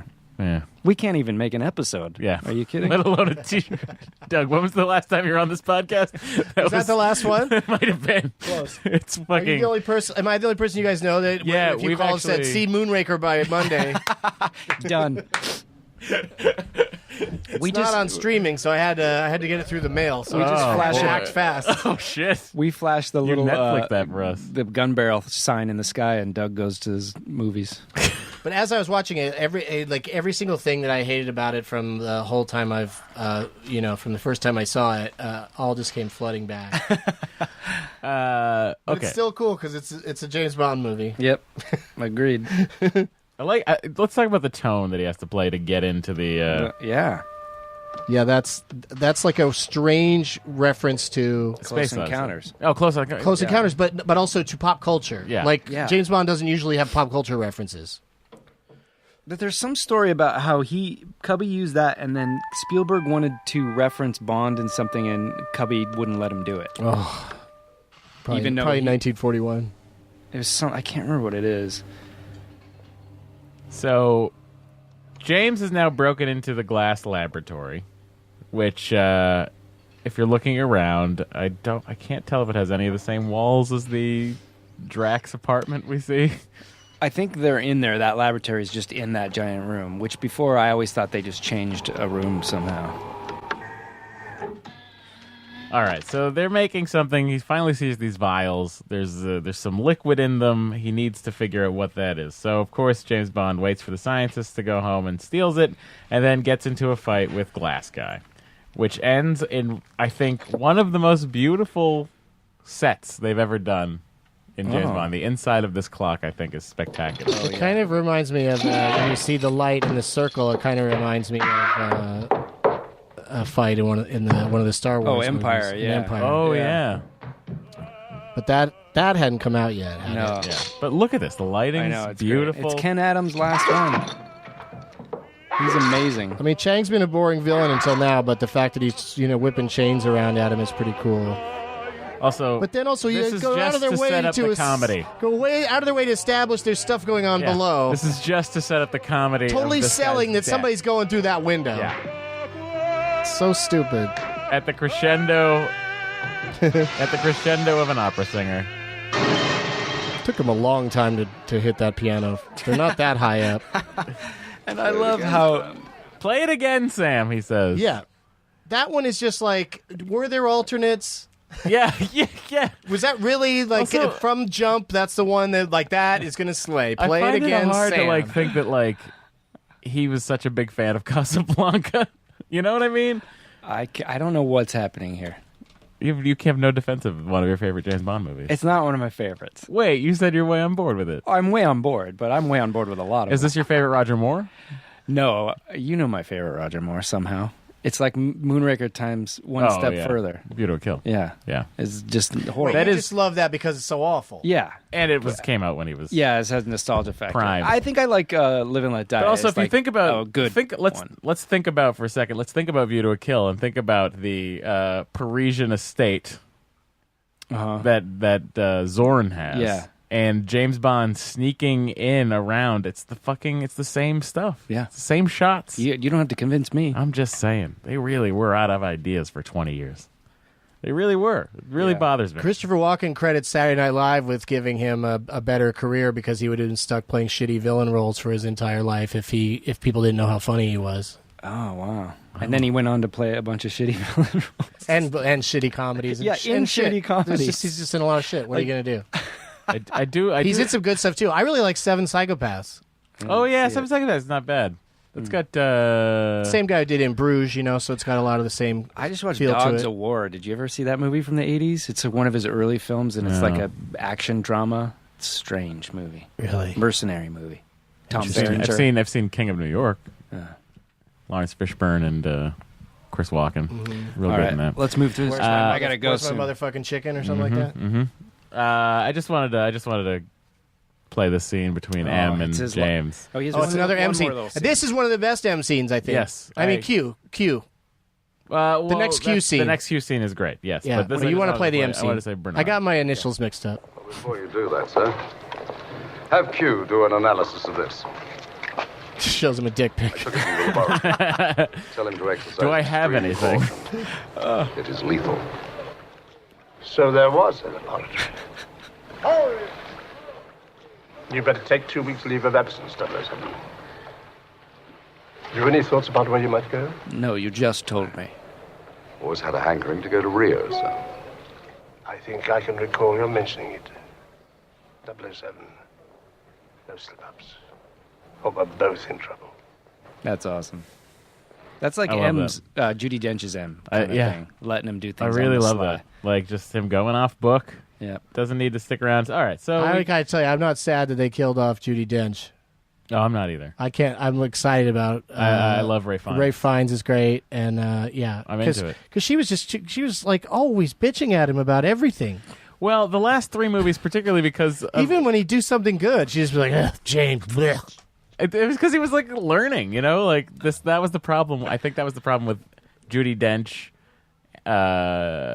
Daniel Craig's Judi Dench relationship. Yeah, very different from Pierce Brosnan's Judi Dench, James Bond relationship, because this guy at this point he's like a young upstart, got to play by the rules, whatever.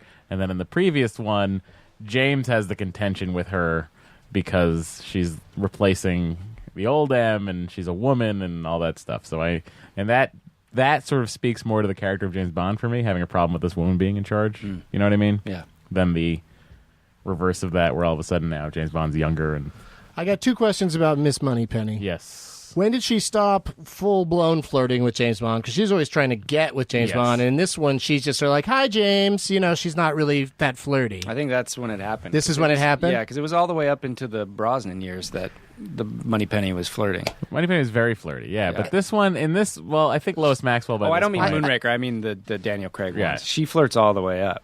Yeah. Right? But Does what she he's not saying flirt in is- this one? Not really. Oh, not hardcore. I see No, what you're saying. because she's getting old. They're both getting old. Yeah. It's just creepy. And I think that's exactly why they peeled But that they back a still little used bit. her. Yeah. And was this the first one where headquarters can just be in any random place he shows up, and she's there, like she's there all the time with they a did desk that. and They did stuff? That. They did that in Man Spy with Who the Loved golden Me. gun. Man with the golden They're gun. on They did it. that slanted ship. Oh Remember? yeah, that's a great set. Yeah. That's just it's such a funny concept to me that she's just like, where do I go today, boss? I'm in a hollow tree. And I'm going to set up all my stuff. I'm going to set up my cubicle.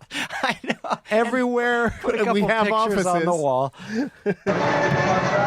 Okay, so here's Jaws trying to murder one of the girls that has been helping James Bond, and he's about to bite her neck. Gonna bite her neck off, Yeah. rip out her jugular, Lift her up But off the ground nope, and now bite they her have neck to out. party, and now she's Now not. they're dancing, and she doesn't bother to scream or say help. No. Nope. Now they're just having a She good just time. looks like a little puppet. And at Mardi Gras, that's an important place to let people know when you're being, attacked. And she's just letting it happen. Look how small she is. She's so tiny, it's hilarious. It looks like He must have been like, sorry, I kept touching your butt. Sorry. I'm late sure Richard great- Keel was a nice guy. The late great Richard Keel. And here James sees what's happening and jumps Totally from a parkours his fight of ass. 6 feet. Now what? Oh, man, I wish I had a poisonous dart in my wrist that I could just shoot into his fucking face right now. But I only packed these armor-piercing ones. for a guy with metal teeth. But then here comes the revelers again, and they're all so big and They really swoop him strong that how could he resist it? I'm not a strong man. I can't fight this. They should have tide. at least had one of the girls be really hot and have him be kind of like Yeah, excited that yeah. it's a cute girl's touching him or something. But that's just dumb. But they knew that Jaws would be monogamous and he was going to meet his love of his life in this one. Well, let's so talk they didn't about wanna that do love of the life, because Yeah. that missed opportunity to not have her have braces is so glaring to me that I even There's remember. a long pause before she smiles, like, Yes. here they Yeah. come. She's Yeah. going to have a Yes. big fucking Yeah. mouthful Yeah. of to braces. the point that for years I remembered it as her having braces because it seemed so obvious. And every time I see it, I went, "Oh, that's right. She doesn't have braces. What the Just hell have they glasses, done?" pigtails. Why does short. Moonraker take that opportunity to not be the most obvious film that's ever been made? Because I think they were like, we already did a dog and a pigeon and a waiter and they had done. Why so think they were much. keeping They were track? like, Why let's stop peel there? back. They're right making there. a list of dumb things. Take out the dog. Then. So they've gone to Rio to investigate what's going on with Drax, and they go to the gondola scene, which of course has. Now this, if I remember correctly, Didn't one of the stuntmen almost die doing this? I bet. I don't know. I feel like I remember one of the stuntmen having. It's pretty hairy. There's some pretty big- good shots that don't look like stuntmen are doing shit. The little bald guy controlling it looks like a Warner Brothers cartoon villain. Yeah, looks he's like like Mel wanted- Blanc. Yeah. He looks like Tor from Ed Wood. Oh yeah. Mhm. He looks like he was. Look at drawn this by- jump. Look at this jump. Ready? I know. There's no way that. That was so weird. He floated across. His hand is huge. He gave him a headbutt that kind of slowed him down a little bit there. That was good. Have you seen the United Airlines has people fighting on top of one of these things in their safety video at the beginning now? No, I haven't flown an American in a while. What? United. On one of these? Yeah. Yeah, they've got it's the weirdest. They've got a really long, spanning the globe safety video now that they show, and it's ridiculous. There are people fighting on top and there's of it? a scene there's a scene in a gondola. For a few seconds, there's people punching each other on top of it, like reminiscent of this. Like they're referencing Moonraker? But for that's it. Nothing happens. Like you don't know why they're punching each Do other. they still play that Scott Joplin song? A little bit, yeah. Oh. Yeah, that's still their theme. That was my favorite Maya Rudolph sketch. Time traveling Scott Joplin. There is no way. I don't care. Like maybe Daniel Craig, but to have a full woman hanging around your neck and just hold by two hands and go that steep slide down. Look at that. Look at the rear projection diamond That is pattern, too. suicide. It's insane. Yeah, that's just craziness. Thank God so it's- then he But that's speeds probably it up. stolen from Star Wars. Let's The yeah, swinging yeah. well with the girl hanging on. let's see the moment here, the moment of love, and here's how they let you know that's happening.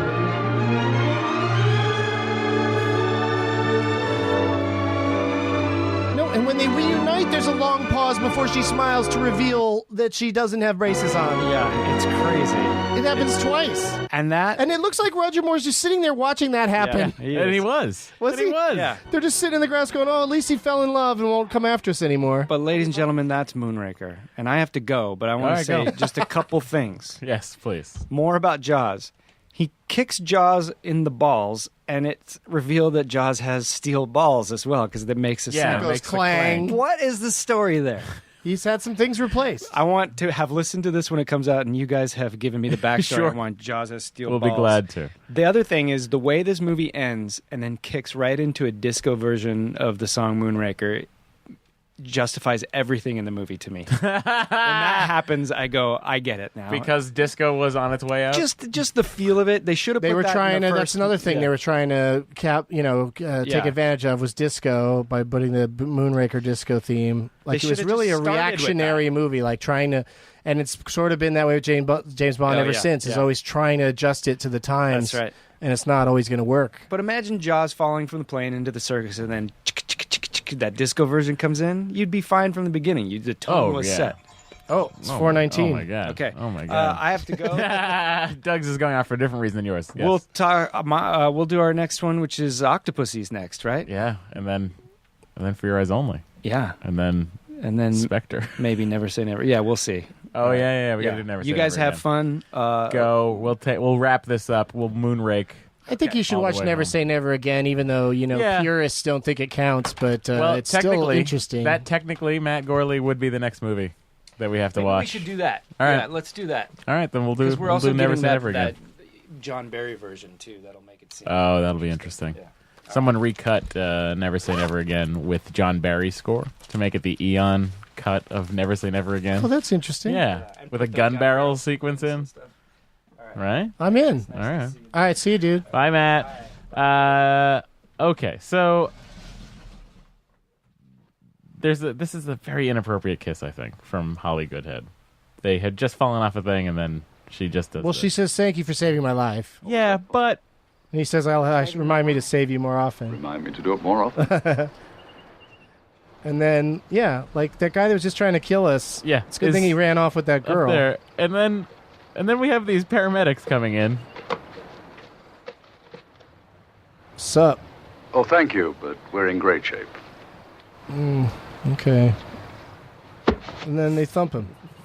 They're fake paramedics. Although she's CIA, but she never fights anybody except at the very end of the movie where she needs James Bond to punch her. Yeah, she's suddenly very reminiscent of a Charlie's Angel that style of fighting when they're in the shuttle at the end. But this Q scene is one of my favorites. One of my favorite Q weapons is in this scene.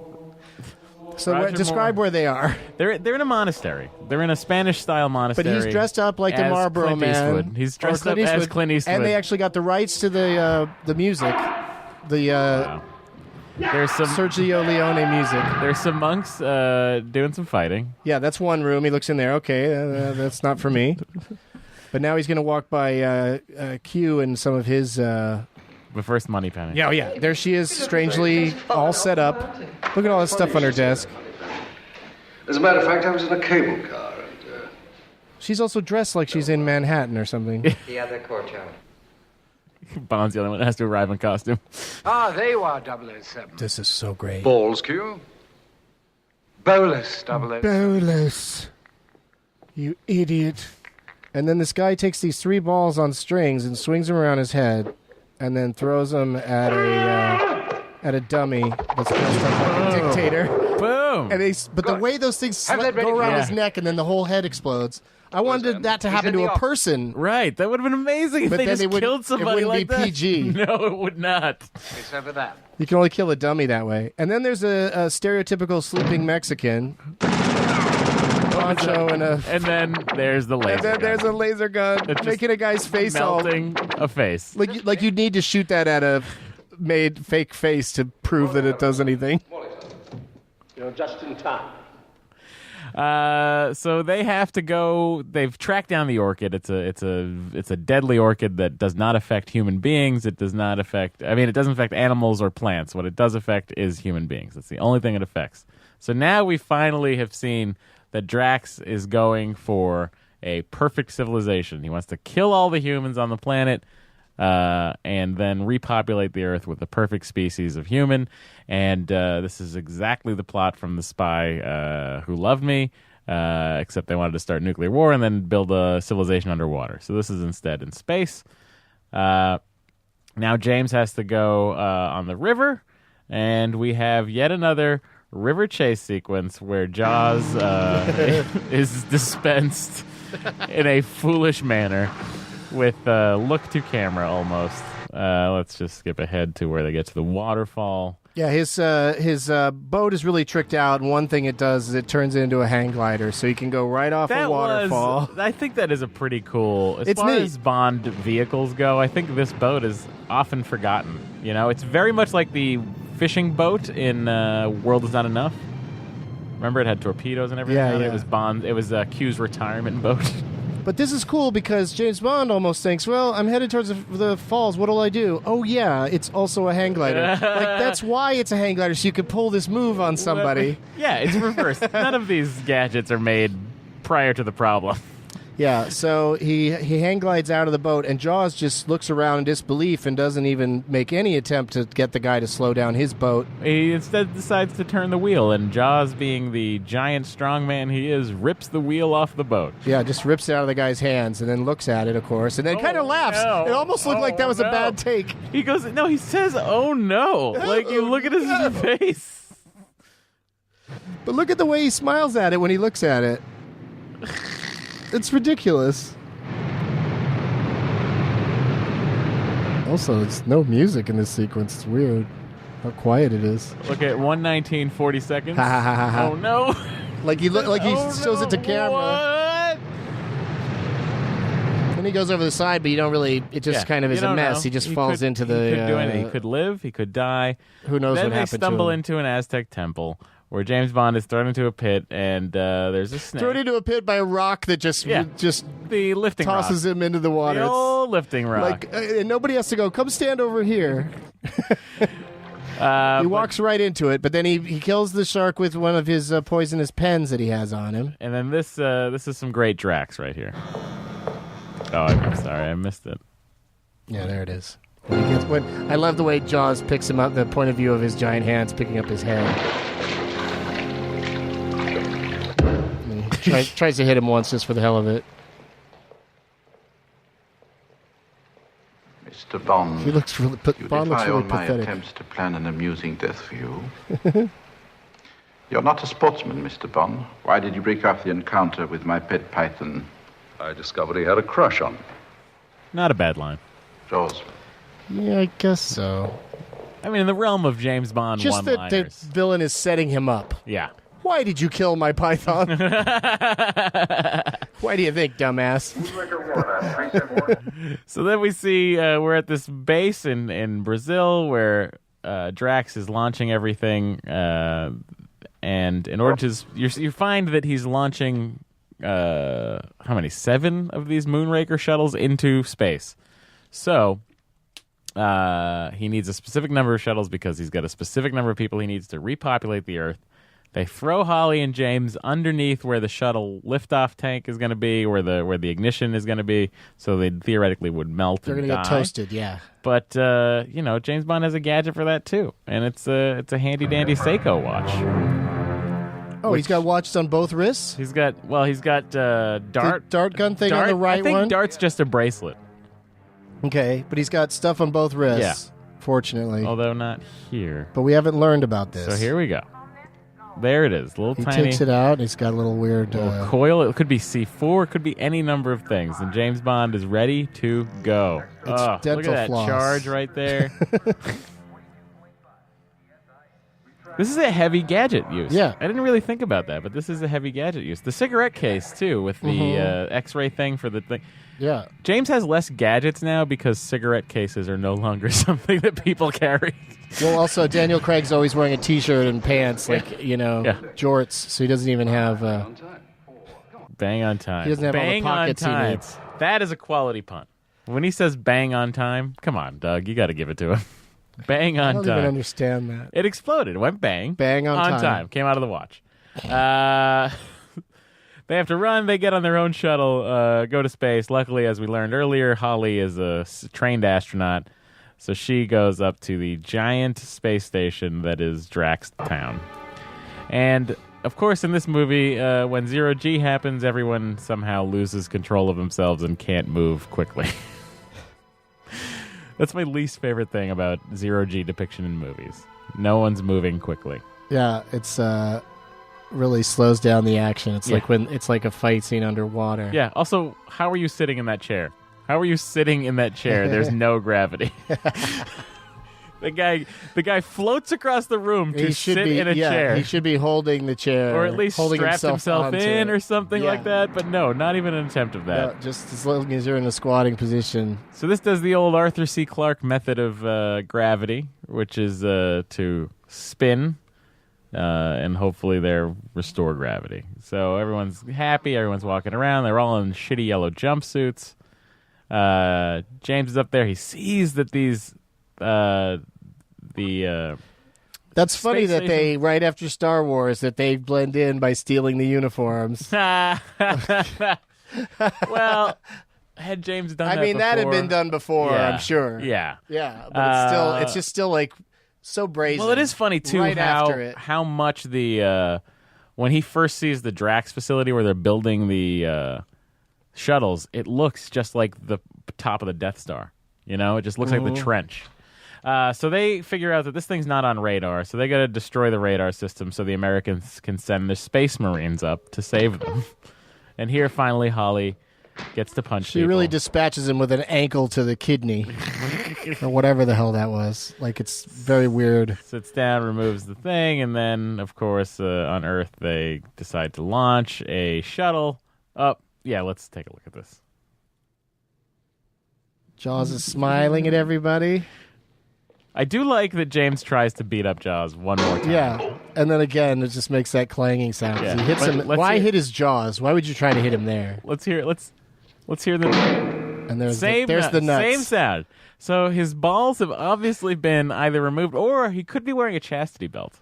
Or maybe he's metal all on the inside and you can only see it in his mouth when he opens his mouth. Like Wolverine. Yeah. That'd be amazing. Then they have cattle. But whenever props, he of course. bends something, it's always just a bar that looks like a shitty prop that's easy to bend. So the Space Marines go up. There's a whole cargo bay full of Marines. Of course, we see that his girlfriend is up there.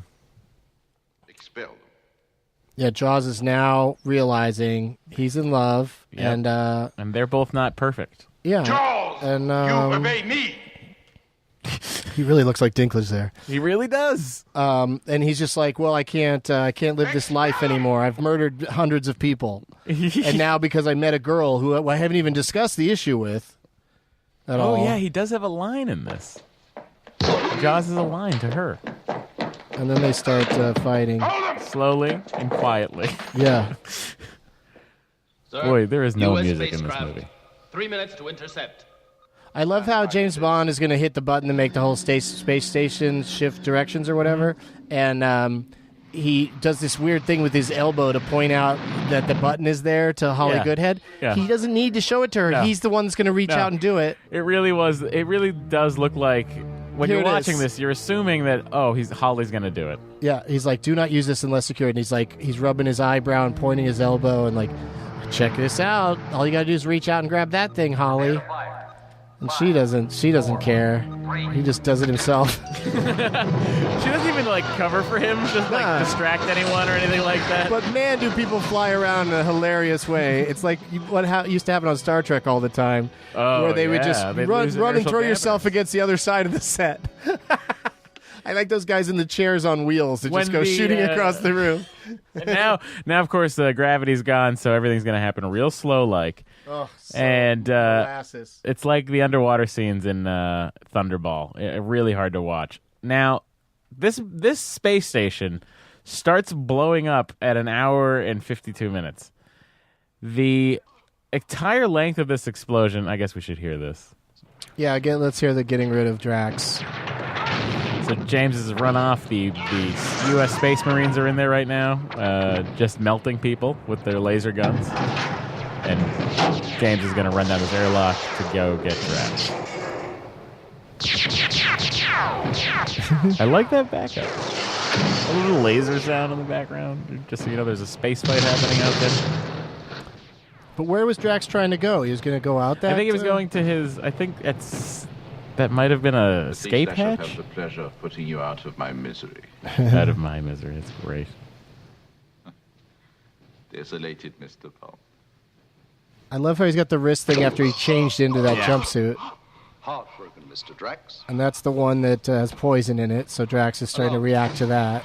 But then the way he just kind of like keeps backing up, like not even acting like he knows what's about to happen. He doesn't know that he has cyanide and is going to die in 30 seconds. But then he's also pushing him into the hatch that he can open up on him. There he is, flipping out into space. Say hi to George Clooney. So 2 of those pod things have made their way down to... 3 of them have made their way down to Earth. James has to get to the shuttle. Of course, there's some Bollinger right there. Let's pick that up.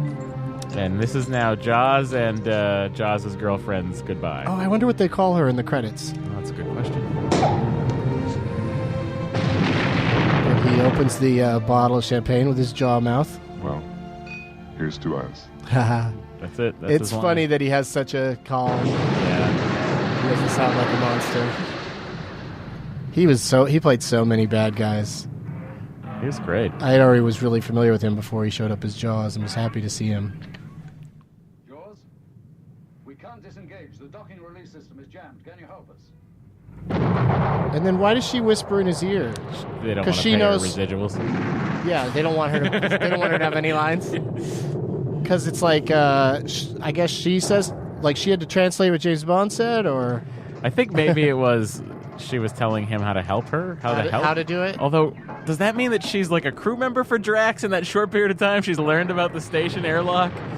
And that they're both, her and Jaws are both turncoats just because they fell in love. Why can't they still be on the bad team and just be in love with each other? You know, I think they're aware that they're going to die and need an escape route also, so they get rid of the airlock and they're good to go. I went too quick. Yeah, James Bond has that line about they'll be okay. 100 meters.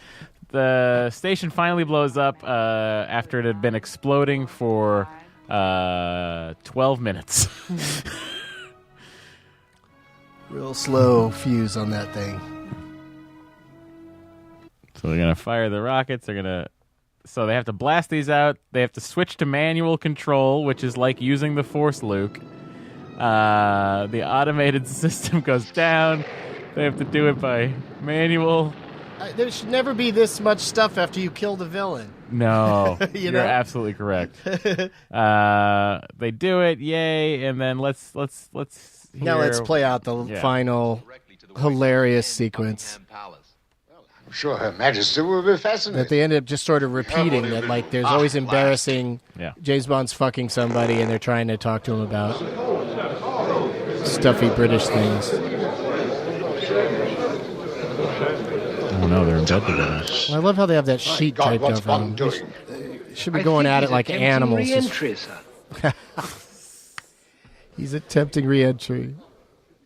Like, why would he say that? So he's saying that he knows he had sex with her already, and he's trying to have sex with her again. Re-entry. James. He's trying to throw that dick back in. Take me around the world one more time. Why not? They come back to Earth. It's like Interstellar. They're both 100 years old. Wait, I mean, they're still young, and everyone else is old. But yeah, here comes the disco. Franco-British co-production. Scroll to the cast and let's see what's let's up see with what they call her. What Here. demeaning name they give her. Or maybe since she had no lines, they don't even have to give her a credit. That would suck. It's probably that right girl. Boy, this is real bad. They took a bad song and made it worse. This font is even similar to, I think, Star Wars with the blue on.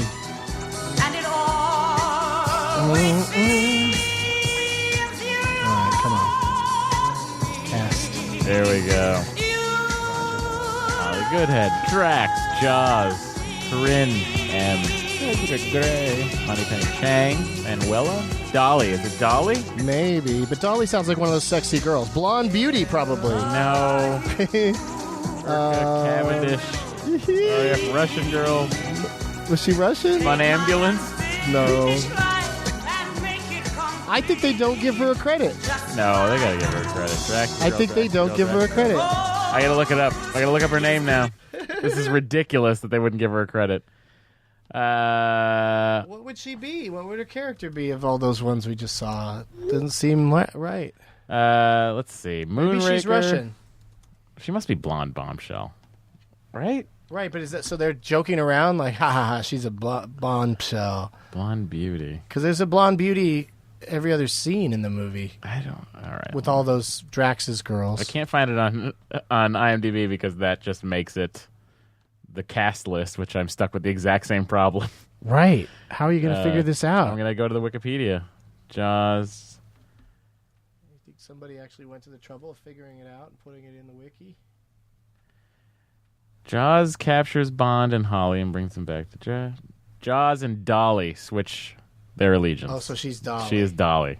Okay. Wow. Yeah, so that's Moonraker. I think that might be my least favorite Roger Moore outing. Then you must be like Gorley and just are obsessed with like kind of enjoying how bad it gets. Yeah, well, there comes a point. You can't like this better than A View to... I mean, you can't like Octopussy or A View to Kill more than this. I don't think. I like Octopussy more than this. Octopussy's terrible. When was the last time you watched Octopussy? He dresses up as a circus clown. Yeah, he sure does. Gets a bomb out of a circus. Yep, a nuclear bomb out of a circus. Yeah, there's a lot of fun there. There's a lot of fun. He looks so stupid in that clown makeup. There's a lot, like James Bond doesn't maybe change into a tuxedo and what's slip funny in is somewhere fancy. Octopussy is one of the James Bond movies I'll put on when I'm like doing something else in the house and like I play it in the background. I really like the villain in that. I really like the British Indian guy whose name I can never remember. I think he's great. I think the only thing I liked about it, the only thing that really stands out as a cool thing is when they have those chainsaws on the end of rubber bands. Yeah. The that guy's got the saw slingshot yo-yo. Yeah, he saw a yo-yo. That's pretty cool. But man, like the way Roger Moore's just starting to get old, so a lot of what he does is just like, it's not that impressive, and he just sort of slips out of situations. I could totally see that. And View to Kill is just absolutely ridiculous. So bad. And then I like The Man with the Golden Gun quite a bit. I like Christopher Lee. I love Live and Let Die.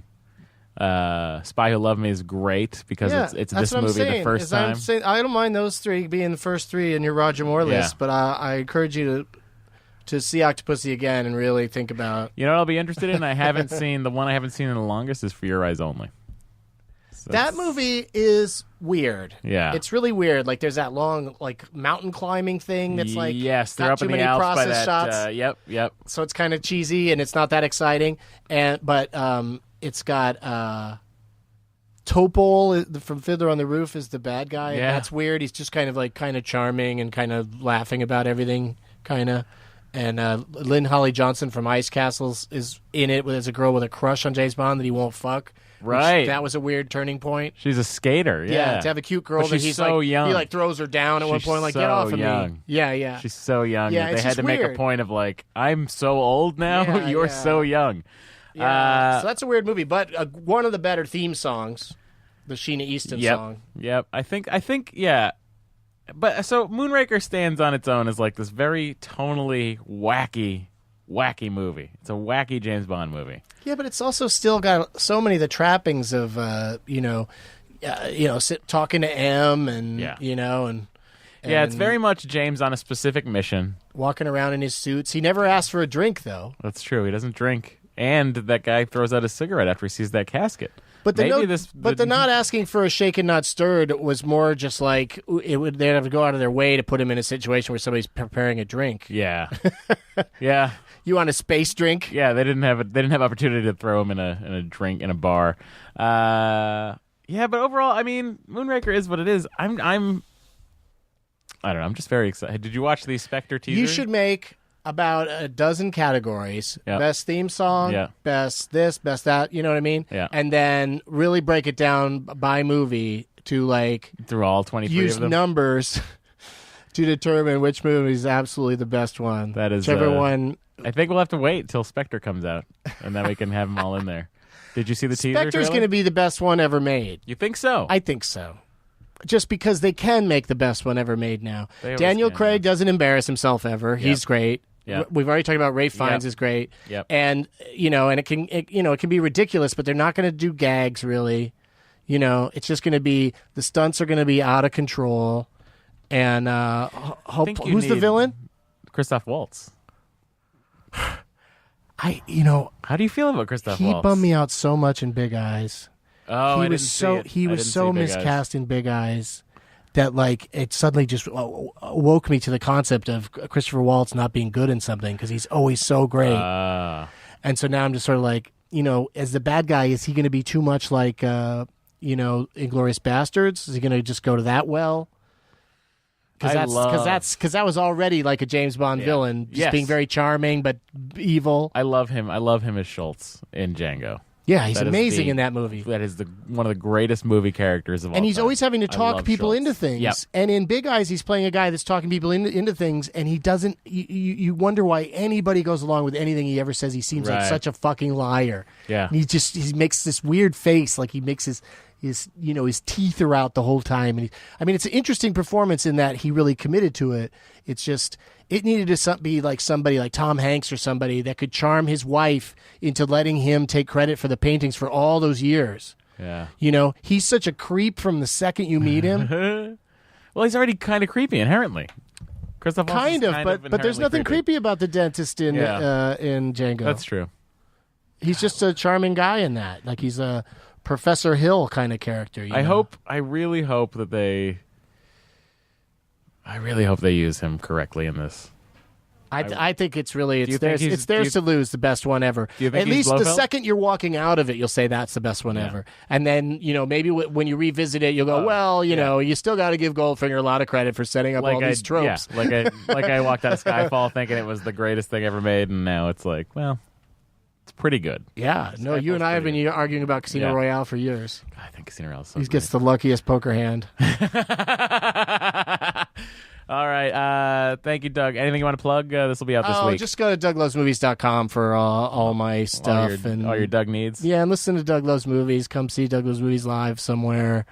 I'm sure James Bond will come up there as well. Yeah, as he always does. That does it for me. And for my co-host, Matt Gorley, who ran off to go get fitted for more suits for Volkswagen, we say good day. And James Bonding will return with Never Say Never Again.